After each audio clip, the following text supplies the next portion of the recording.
media sina amaramda government gi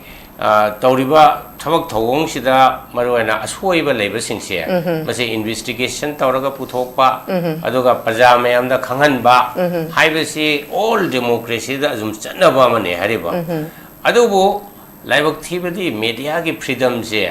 India dadi yam no hantarakpa ji 2026 ki press freedom index da India se my position je out of 180 country ki manungda India ki ranking is 157 da lekhare hariba 2025 tana India ki press freedom ki ranking is 151 lai aduna sahi ama sida ikoi ki ranking se taruk hantare hantare si maram je kaino heta India da leriba media sing si yamna free wala work tongde press freedom habiti media labor journalist khangde adatraga media house ni khangde mokoina torib se without any fear or favor hai tare kwa chumna independent oina asum ba fake adudang report tawba adugi mong si yamna leitre karigu matam dadi koina tum thengna khibida media gi da yauba kari hani one Mr. Guha gain tawba ate te kari hani media gi news click ka adugi media gi person ga se read tawba government na tongan ba means government gi agency mayam sinaraga read tawba phaba punba jena thamba sigumba journalist sing si pura free ohenda ba makhoi de intimidate to hanba ki hanba adagi jail thamjemel singba upai kaya se sine je pitri punum khange hariba adamai do media na free oina work torokta matamda casualty ori se kana no habada democracy ne hariba kaina media na man to godo mathawro toroktragadi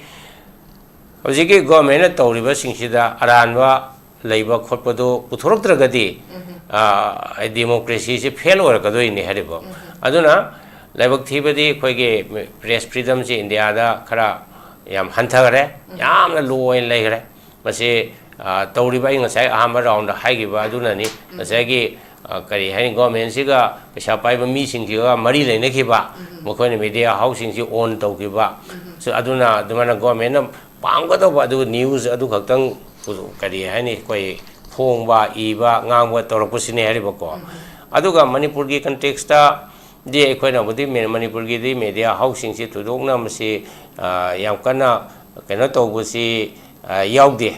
haidi yam kana threaten tawdra khotna adobu ahamba khoigi birena chief minister oiringe gi matam 2017 dagina laku matam da yamna khoina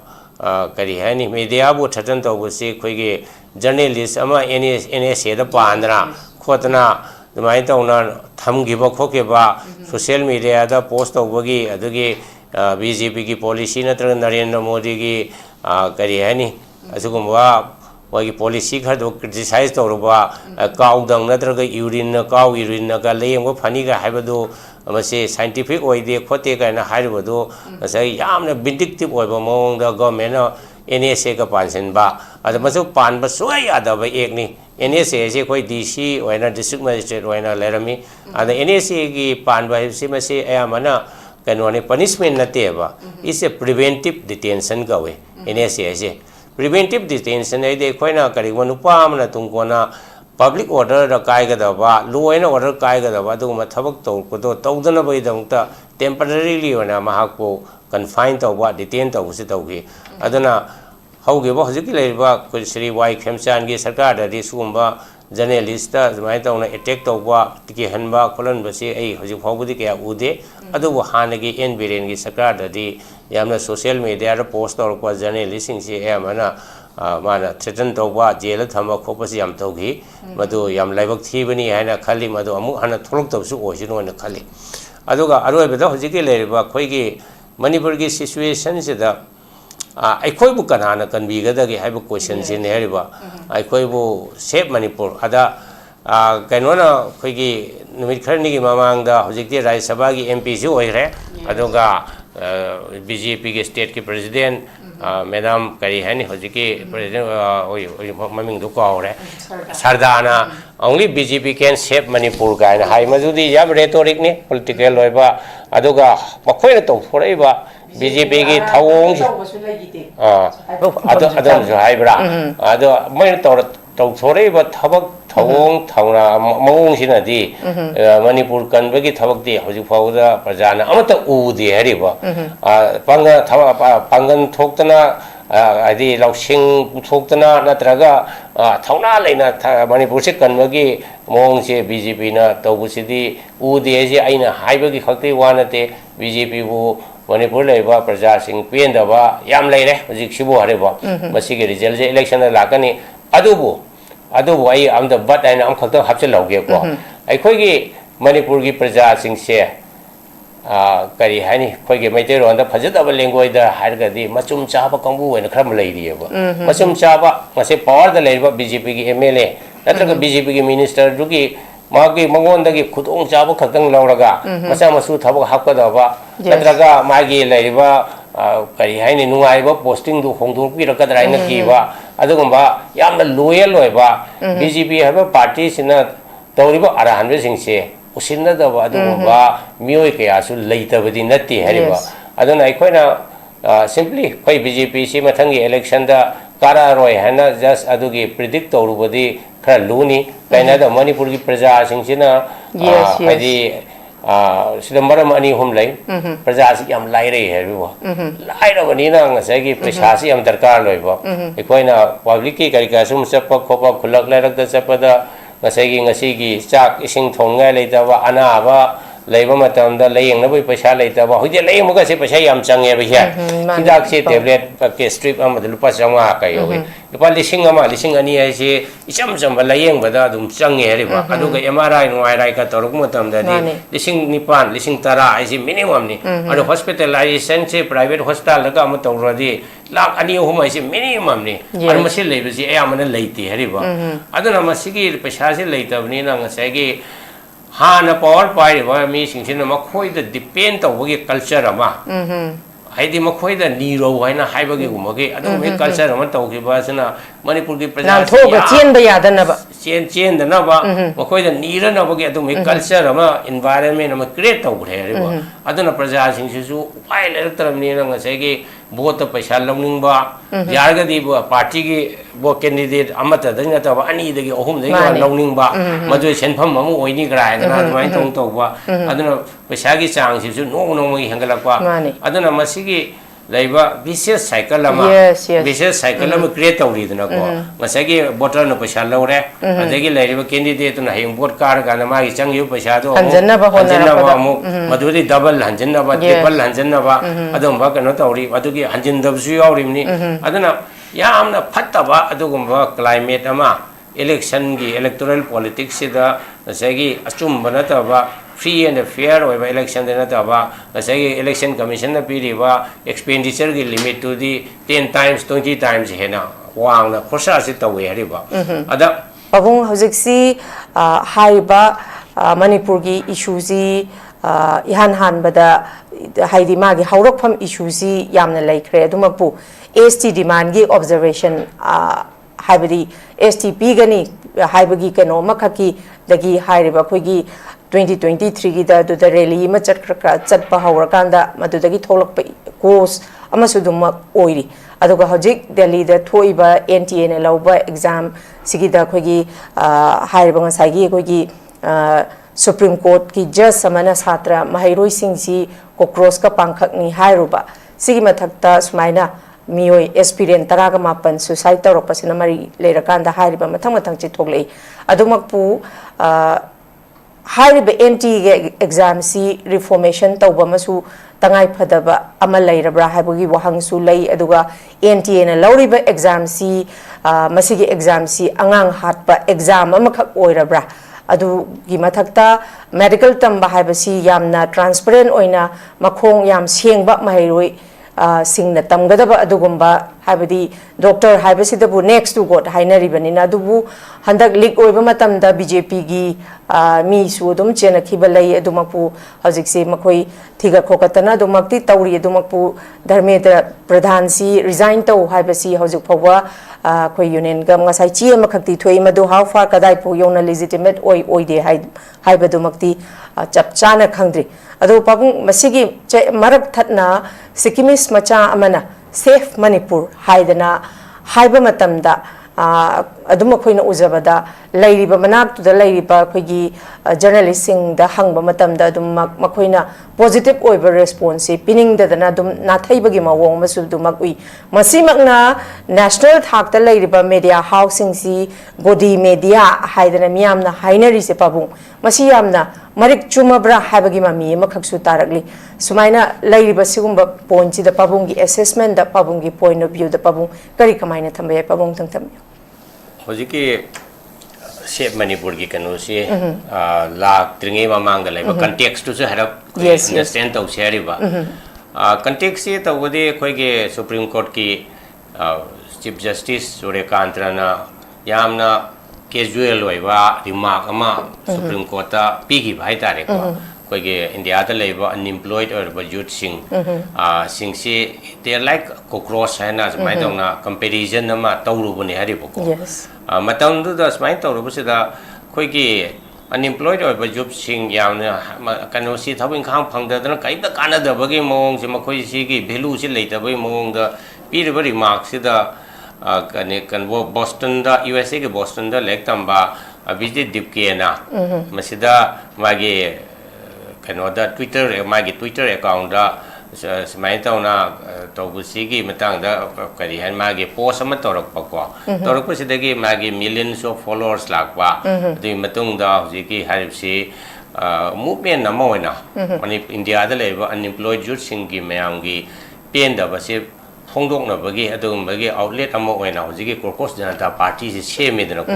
aduna masigi kano sida masigi kano platform hai tare Caucus Janata Party ki platform sida phongdor libsi India gi leiriba unemployed or youth sing mayam sing si ki frustration masida government na especially center leba government ki policy program da soirak pa adagi maduna maram moidana unemployment ngi sangse no gi henglakwa madu gi thengnari ba difficulty mayam sing si gi kari hani masi phongdok na boina phongdok pa horak pani aduna hojiki kanu si ahan wada jantar mantar da protest tore jungi tarike aduna ma tore ko tarikun do male ko tarikun da gi hojiki mayam se protest yam peaceful loi ba mong da tore ada madu da thamamiba 1 point agenda se government asoi singi marakta yam chauna glaring oiba kadi han mistake hai tare ko yam hek u budi line u ba soiba se hojiki kano hiai na pangriba national testing agency na conduct toba NEET UG gi medical gi course ta MBBS na singba tambagi siguma test ta question leak se pak chaung oi hiba masida ngasai su pan ngre ko satra mayam singi ning ba kai ba pen da ba aduna maram moidana satra trampan mu suicide to gi ba ko ki ba gi wari le re hari ba ko adam masigi soi ba retest se tore anda ngasi manga taruni mong the result so haidok re hari ba retest to wa du badi phare ada masida jan incompetence of the kari hani education minister ni mahang mako oi badi na Ministry of Education Government of India gi sida leiba Dharmendra Pradhan minister oi bani na mar masi responsibility logada badi ma resign to haibagi dabi si haiba jun gi tarik kundagi dabi to lai siga loina na hojiki karine climate activist oiriba kogi sonam wangchuk su madudagi hunger strike unto death hana mai tong to gre ariba ko ada khongjan sida mi mayam support torokpa sida ngasagi parliament gi session je tarikunda handaki tarikunda hoba ada parliament si khwaida khwai chawwa adugumba kari haini laisang hai tare ko temple of democracy haribane ariba parliament si abaramda ngasagi india gi lairiba mp mayam sing minister prime minister mayam punsilaga leba ki weba issue mayam khanagada mafam sida ngasagi lairiba jiki Caucus Janata Party ki leader sing amasung makhoi ki sympathizer mayam sing je laga parliament da chalaga hariba Dharmendra Pradhan si resign to bagi dabi si khoi tham gi bani hariba ko aduma nahan to gudana tra ngarang su torok pa ko ngarang torok ko sida hojiki kano ekhoi ga Manipur ga mari le ne ri di Manipur da su crisis ama le ri conflict ama sahi ohum hen ba si conflict si without any solution adum chatha leiri masi su center ge leiba central ge authority haidare ko government of India prime minister home minister masi na su makhoi ge puning changpham thoi makhoi na masida karimata attention pidana leibasina maram oidana Manipur gi praja singse yam ware adu da natra Manipur gi leiriba kari haini territorial integrity si wa kai gadra haibagi akiba leiba aduna Manipur se shape Manipur haidi Manipur is now in danger haibani hariba kariguma kanaguma mai ko ge normal life ta kanaguma danger lairaba yum mai cha abana traga karinoma awa abana taru matam de koin harise help me haina the mai to adu mong the shape Manipur haiba kanu si slogan se lakpani ada slogan se hariba te Dharmendra Pradhan resign to habigi marak to da se Manipur haina hapsil lagpase yamna su maram su sai kaina haida Manipur gi crisis se central government na yam aswam kuiba se mase thoksabi da ba haidare ko maidiron da haraga mase problem de solve tawna bu tawino bu hona da ba ad amarom da lairiba siguma issue yamna crisis lairaba awaba taraba community mayam singi marakta kari haini yengthina bana maram moidana hojiki highway sing chathok chasin yada ba port ki maman tangwa ngasai ki economy da yamna kari haini fium chadana sokil lakwa si mayam sing sida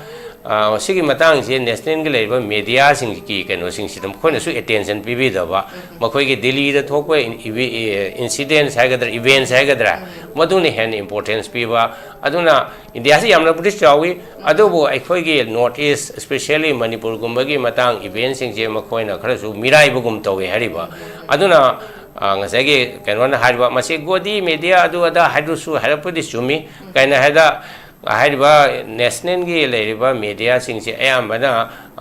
kaya kari hani pasha paiba mi capitalist sing loin oi gre moin on taw gre hariba se khudam moina Adani na NDTV oi gre adagi Ambani na ngasagi news 18 gumba kari gumba channel me amsi on taw gre hariba hoji leiru se Times of India gumba Indian Express Hindu gumba khara leiri adubo ayamba TV channel koina Republic gumba kari ka se di all kari hani sold out hai tare ne ko all out BJP ge supporter oi lai grabne hariba NDTV se hanadi neutral oi rami hojik su madi neutral oi gidre ko adu leiba TV channel sing adagi natraga hariba news ke channel sing sida leiba work toriba employee sing se ayambana makoi ge owner sing hai tare owner haidi hojiki capitalist oiriba so businessman sing sina makoi apam du matung report tawe hariba masida kanagi matang na report tawgada ge tawroi dage haiben sing masi makoi khando khanjin tawwa masina ne koina godi media aise godi aise isam samna haidi moi di patronage phangba hai tare ne ko aidena kumba businessman sing dugi adumai tong tawe ada laibak thibadi khoi ge kano se situation se masi kanana tholi no akom the khoi lakadu shape Manipur se who is going to shape Manipur natra is it the government of India or is it the government of the state of Manipur natraga Manipur gi praja singna khoi Manipur bu shape to bi gadra hise masi su amuk khoi kopna sum neina ba ya hariba ko ada responsibility se kari hani thangai sangbage di immediately responsible oibasidi akhoi ge problem si Manipur government na shape to godabne na idi khalle hariba aduga central government na masidai da karigumba makoina negligent oraga su makoina thoksa da bagi tawraga su masida daita logodo ise khoi state government ni state government moina tawbangam da thok dai khoi tawngam dre masi tawbi won moina haiga da bane central government da aduna aroi bada mu what is the role of the people of Manipur Manipur ke people singi di moi di demand to wa moi di pressure group oi ba mai khoi Manipur je shape to view na highlight ba se kui ra bane ri ba ado language di khena ba yai ko khoi conflict solution view hai ba se khoi bu shape to view hari bane ri ba khoi nungsi na khoi shanti oina mafam mase da khoi leijage khoi bu ado ba pursi ji hingan view hai na paja singna dabi to lakone hariba dabi to laga su state government na masida sarkar gi lenga nga ko haita bagira natraga asongi leiriba BJP gi central leadership na nakoi tumina layu kaimda tawnu haina makoi sida athing ma thamak padagira somehow ai khoi gi se yamna kari hai ne koina yengwada Manipur ki situation se yam aruba situation hai tare ko haidi yamna kom da taraga aikoi je kakhat pangam da ba chingkhat pi no bu lei ta ba aduna awa ba ta ba adugumba ge situation amani hai nei ha mai round se thamjage. Okay, thank you very much. Sorry, Pabung makhat Nabakishore Retd. Pabung hojik thoiba khoi Delhi gi protest pu oiro sigi issue me amsi amuk BJP gi karyakata saigadra BJP supporters sing sina mu hai si India da BJP si namthaba ngamloi haiba khangbadagi political party kharana hari base akhoi gi NEET sida issue amakak NEET ki exam sida paper leak oigi basina issue amakak oirakanda youth sing sida haidi mislead tawraga brainwash tawraga issue si thokna basinbani haiba kangbu musu duma pabung yaudaba nateba BJP supporters BJP karyakata singna sigi matang se pabung tasengna Manipur ki context ta pusalaga yengasu pabung even adum lakadoriba 2027 ki election si karigumba BJP ki phibam si yamna taroidaba makhoina winnability gi sanje sunglai hek leira oidaba oiba targadi president rule phawba thamjalakadra haiba gi chingna ba phawwa leiri baneba aduna hojik thoiba Delhi gi protest kari kara ama mayam si makhoigi BJP gi karyakata supporter singchina hairiba si Modi si India da namthaba ngamaroi habasi khangbadagi minsi leiraktadana NEET sina course ama ohelakanda masigi kenosi naha singsi mislead tawrakanda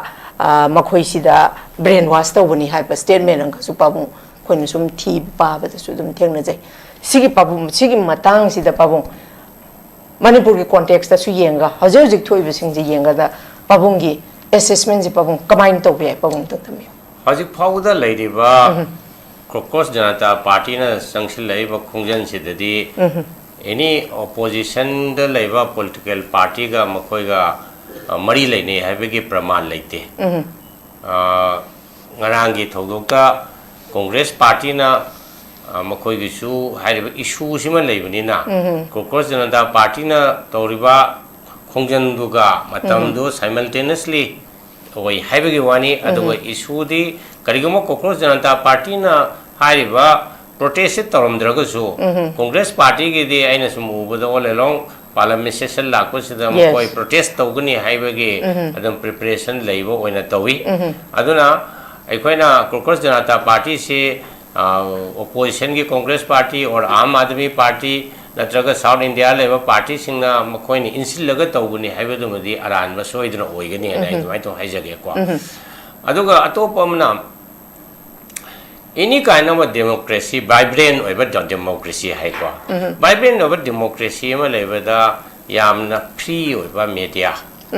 ai press ki freedom ji yamaru oyan hai maru ana hojiki government gi wing hum lari dana ko legislature judiciary adagi executive lai ko mari suba khoi fourth pillar of the kasegi democracy se kogi media ne hadra khoi loina khali khang edana media ji yamaru oy media sina amarom da government gi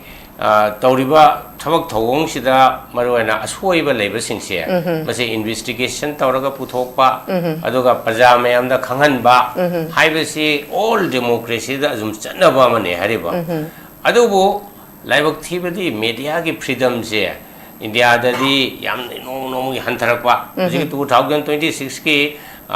press freedom index da India se my position je out of 180 country gi manung da India ki ranking is 157 da lek rahe hariba 2025 ta na India ki press freedom ki ranking is 151 lai aduna sahi ama sida ikoi ki ranking se taruk hanthare hanthari se maram je kaino heta India da leriba media sing se yamna free oila work tongde press freedom habiti media leba journalist khangde adatraga media house ni khangde mokoina tarib se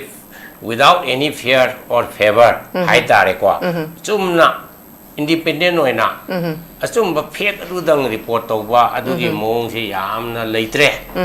kari gu matam da di koina tum thengna ke bida media gi da yawba kari hani one Mr. Guha ga en tawba ate te kari hani media gi news click ka adugi media gi person ga se read tawba government na tongan ba means government gi agency mayam sinaraga read tawba phaba punba jena thamba sigumba journalist sing si pura free ohendaba makhoi de intimidate to hanba ki hanba adagi jail la thamjimel singba upai kaya se sine je pitri punum khange hariba adamai do media na free oina work torok matam da casualty ori si kana no habada democracy ne hariba kaina media na man to godo mathau ro torok tragadi hojiki government na tawriba singsida aranwa leiba khotpado puthorok tragadi democracy se fail or kadoi ni haribo aduna laibak thibadi khoige press freedom se india da khara yam hanthagare yamna low in legre mase tawriba ngasai ahamba round haigiba aduna ni ngasai gi kari hani government siga pesa paiba mi singjiga mari leine khiba mokhoi media housing si on tawgiba so aduna dumana government na panggodo ba du news adu khaktang kari hani koi phongba iba ngangwa torokpusine haribako aduga manipur gi context ta de ekhoina budi manipur gi di media housing si tudokna masi yam kana kena tawbusi yaude haidi yam kana threaten tawdra khotna adobu ahamba khoigi birena chief minister oiringe gi matam 2017 dagina laku matam da yamna ekhoina kari hani media bu threaten tawbusi khoigi journalist ama NSA da pandra khotna dumai tawna thamgiba khokeba social media da post tawbagi adugi BJP gi policy natra Narendra Modi gi kari hani asugumwa wagi policy khar do criticize tawruba kaudang natra ga urine ga leyam phani ga haibadu amase scientific oide khote ga na haibadu asai yamna vindictive oiba mong da government NSA ka pansen ba ada masu pan ba soy ada ba ek ni NSA se koi DC oina district magistrate oina lerami ada NSA gi pan ba se mase ayamana kanone punishment na te ba is a preventive detention ka we NSA se preventive detention ai de koina kari wanu pa amna tungkona public order da kai ga da ba law and order kai ga da ba du ma thabak to ko to tawdana bai dangta temporarily ona mahakpo confine to ba detain to se to gi aduna hauge ba hojiki leiba ko Sri Y Khemchan gi sarkar da di sumba journalist ta mai to na attack to ba tiki hanba kolan ba se ai hojik phawbudi kya ude adu hana gi en biren gi sarkar da di yamna social media ra post to ko journalist sing se amana mana threaten to ba jail thamba khopasi yam to gi madu yam laibak thibani haina khali madu amu hana tholok to su oisi no na khali aduga aroi ba hojiki leiba khoi gi Manipur gi situation se da aikoi bu kanana kanbiga da gi haiba question sin heriba aikoi bu save Manipur ada kainona khoi gi numit kharni gi mamang da hojikti Rajya Sabha gi MP ju oire aduga BJP gi state ki president madam kari hani hojiki president maming du ko ore Sardana only BJP can save Manipur ga na hai majudi yam rhetoric ni political loiba aduga makhoi na to foraiba BJP gi thawong adom jo haibra ado mai to thoraiba thabak thawong thawna mawong sina di Manipur kanba gi thabak di hojik phawda prajana amata udi hariba pangan thoktana adi lausing thoktana natraga thawna leina Manipur se kanba gi mawong se BJP na tawbusidi udi je aina haiba gi khakti wanate BJP bu Manipur leiba praja sing pendaba yam leire hojik sibu hariba masigi result je election la lakani adubu ai am the but aina am khakta hapse lauge ko ai khoi gi Manipur gi praja sing se kari hani khoi gi maite ron da phajadaba lengoi da harga di machum chaba kambu ena khram leiri ba machum chaba mase power da leiba BJP gi MLA natraga BJP gi minister du gi magi mangon da gi khudong chaba khakang lauraga masa masu thabak hakadaba natraga magi leiba kari haini nungai ba posting du khongdung pi rakadra ina ki ba adugumba yamna loyal loiba BJP haba party sina tawriba arahan be singse usinnadaba adugumba mioi kayasu leitabadi natti hariba aduna aikoina simply khoi BJP si mathangi election da kararoi hana just adugi predict tawrubadi khara luni kaina da Manipur gi praja singsina hadi sida maram ani hum lai praja si yam lai re hariba lai ra bani na ngasai gi paisa si yam darkar loiba aikoina public ki karika sum chappa khopa khulak lai rak da chappa da ngasi gi chak ising thongai leitaba anaba leiba matamda layeng na boi paisa leitaba hoje layeng muga se paisa yam change ba ya hidak se tablet ke strip amad lupa changa kai hoge lupa lising ani ai se icham cham ba layeng ba da dum change heriba adu ga MRI no MRI ka toruk matamda ni lising nipan lising tara ai se minimum ni adu hospitalization se private hospital la ka ma tawradi lak ani hum ai se minimum ni ar masi leiba si ayamana leiti heriba adu na masigi paisa se leitabni na ngasai gi hana power pai ba mi singsin ma khoi da depend tawgi culture ama haidi ma khoi da niro haina haibagi gumagi adu me culture ama tawgi ba sana Manipur gi praja na thoga chen ba yadana ba chen da na ba ma khoi da nira na bagi adu me culture ama environment ama create tawgre re ba adu na praja singsi su pai le taram ni na ngasai gi vote paisa longning ba yarga di ba party gi bo candidate amata dang ta ba ani dagi ohum dagi longning ba madu senpham amu oini gra na mai tong to ba aduna paisa gi chang si su no mo hangalak ba aduna masigi laiba vicious cycle ama vicious cycle ama create tawri dana ko masagi voter na paisa lore adagi laiba candidate na heng vote kar ga na ma gi chang yu paisa do hanjanna ba amu maduri double hanjanna ba triple hanjanna ba adum ba kano tawri adugi hanjin dab su yawrimni aduna yamna phattaba adugumba climate ama election gi electoral politics da masagi achum banata ba free and fair over election dena taba asagi election commission na piri ba expenditure gi limit to the 10 times 20 times hena wang na khosa se tawe hari ba ada ai aroi ba dai na haring di asu ma yam lu ro ma tam se da ai khoi khadang wakhal khantha ba da ta lai wakhal khantha ba je kana na khantha ga da ge ai khoi gi Manipur se shape to ba se shape to ba se ai khoi gi shape to si meaning kai no shape to ba se ai khamra 2023 ki May ki ahung ki mamanga lairamba situation do hanjilan badu ba idi save to ne na longni hariba madudi hairiba community sing si nuksi janana lemina ba ko adada hanjilan ba free movement to honba ma kana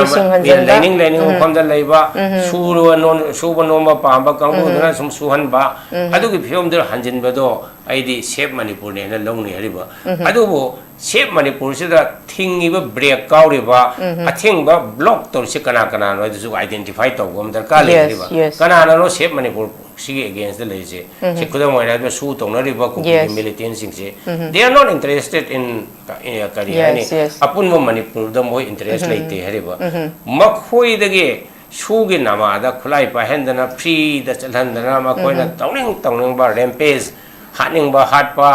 tumning ba tuppa smai dongna tamaga di free ani save Manipur ai su oiroi ba aham da state government oiro central government oiro suji abrogate to suji abrogate to bi wado ga kari ani moi sing je moi apam ba do democratic oibo mong da adum demand to sunu hari ba undemocratic oibo mong da khulai sin raga kana to bi adana Bharat sarkar na ngak ki moi gi kari hani central security forcing je wasigi nuai na boi dang da su he tokshin ba adu su tokshin laga de khulai du de pahel no dana khulai je hek pai ma khai Manipur shape to boda yamna aruba mo igani adagi Manipur sarkar na su masi understand to da ne riba especially khoi cabinet minister or chief minister home minister ma khoi sing jina leibak se kamai nga ka da ge si khajik di khangom di changi dana ko moi hana adi ka taekwondo sanara masu football sanara masu kadra adu karbar ma toram ga su adi leibak nga ko matang si di ma khoi masana khatang haitraga su akhang hei singdo khatang tanabiyo hariba aina loina hai adana leifsi aponte tabak khodi mo aise ekoi hek narakum matamda ekoi doctor odi super specialist da chali dana ko diabetes na re erga anga segi MS MD da ka yeng na dreba hojik di endocrinologist se di yeng ar Manipur no hojik laiba phibam se yam serious ba ana ba ne ana luxury ba chief minister no home minister no moina haitram ni na khatang ahi ba mi sing do तानबियो हरेबा मपानदगिरा मनुंगदगिरा एखोय situation से कमाई तौगे अदुन तबिदो अदुम मतम लेनबगे फिवमदा इलेक्शन गायबे मोंगा सुम तौग लेगदि सेफ मणिपुर से सेफ सुक्तौ तौरोय सौजिगे मोंगे सुम लेनी अदगी अमुक हन बीजेपी ना 2027 अमुक हलकबा तारगसु मणिपुर सिचुएशन से ओहोंबा कछु लेगदो मानदे अदुम एखोय सुम वा लेनी ना ए अरोय राउंड से थमसगे okay thank you very much पाबुंग थागचरी